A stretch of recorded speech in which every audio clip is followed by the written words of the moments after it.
జంగారెడ్డిపల్లి వాళ్ళకి 3 సెంట్లు భూమి, జంగారెడ్డిపల్లి గిరిజనులకు 3 సెంట్లు భూమి, జంగారెడ్డిపల్లి గిరిజనులకి 3 సెంట్లు భూమి, జంగారెడ్డిపల్లి ఉన్న వాళ్ళకి కొట్టేసిన వాళ్ళకి నష్టపరిహారం, జంగారెడ్డిపల్లి గిరిజనులకు నష్టపరిహారం, జంగారెడ్డిపల్లి గిరిజనుల నష్టపరిహారం, ఏకలవ్య ఎరుకుల సంక్షేమ సంఘం, గిరిజన సంఘం, గిరిజన తెగలు ఎరుకల కులస్తులైన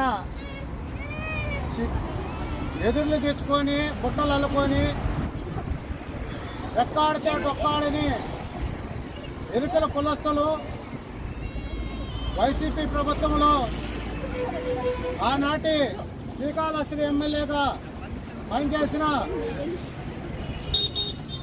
మధుసూదన్ రెడ్డి గారు ఈ గిరిజనులందరికీ అక్కడ ఎస్సీలు కానీ బీసీలు కానీ వీళ్ళందరికీ ఇంటి స్థలాలు 150 మంది దాకా జంగారెడ్డిపల్లి సర్వే నంబర్ 535/1లో ఇవ్వడం జరిగింది.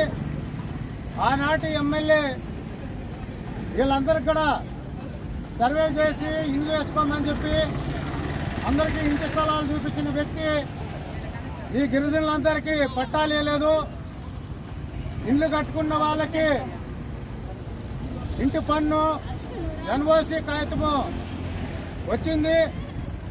వీళ్ళందరూ కూడా ఇల్లు కట్టుకొని సంతోషంగా కొత్త సంవత్సరం 2024లో అంతా మన కాపురాలు వెళ్ళిపోదాం అనుకున్న వాళ్ళు 25 అక్కడి నుంచి 2025 సంవత్సరం కొత్త సంవత్సరం ఇంట్లోకి అడుగు పెడదాం అనుకున్న ఈ ఎరుకల కులస్తులు, అదేవిధంగా బయటాపురం చెందిన దళితులు, అదేవిధంగా మన జంగారెడ్డిపల్లికి సంబంధించిన బీసీ వర్గాలకు చెందిన వాళ్ళు అందరూ కూడా ఆశపడ్డారు.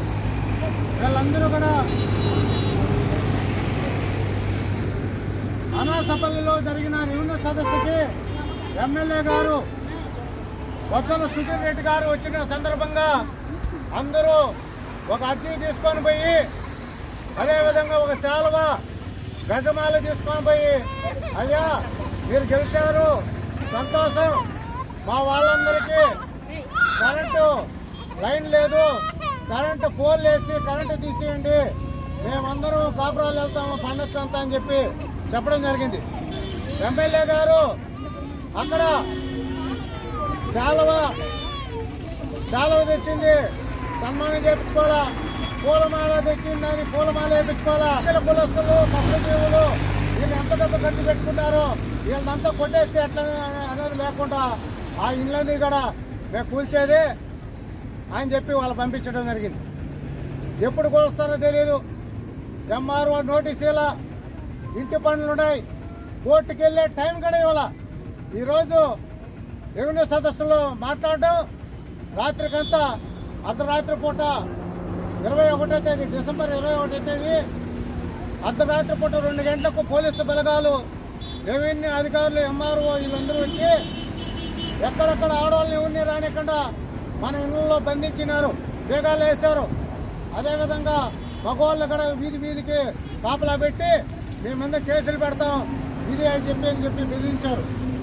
ఆ విధంగా భయభ్రాంతులు గురి చేసి ఇక్కడ ఉన్న గిరిజనులందరూ కూడా వాళ్ళ ఇళ్ళంటినీ కూడా కూల్చేయడం జరిగింది.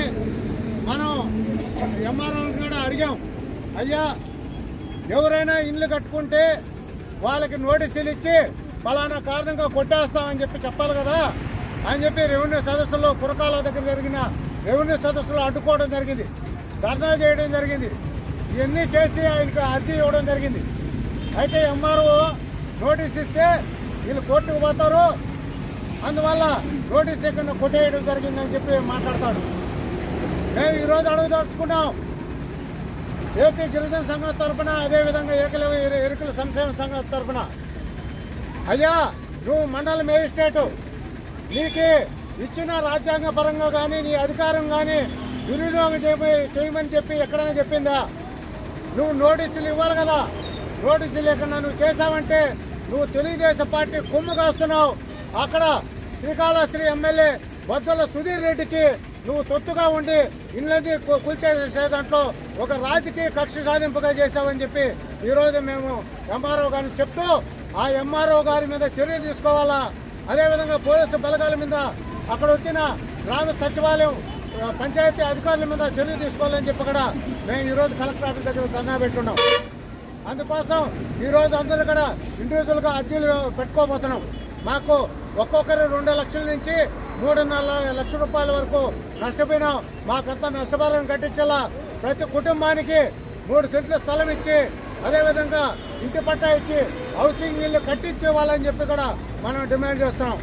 ఈ డిమాండ్లే మానవ హక్కులకి అదేవిధంగా జాతీయ ఎస్సీ ఎస్టీ కమిషనర్కి, సుప్రీంకోర్టు ప్రధాన న్యాయమూర్తి గారికి, అదేవిధంగా రాష్ట్ర ముఖ్యమంత్రి చంద్రబాబు నాయుడు గారికి, అదేవిధంగా జనసేన పార్టీ నుండి ఉప ముఖ్యమంత్రి అయిన పవన్ కళ్యాణ్ గారికి వీళ్ళందరికీ ఇండివిజువల్గా లెటర్ రూపంలో కూడా మనం పంపించి ఈ అధికారుల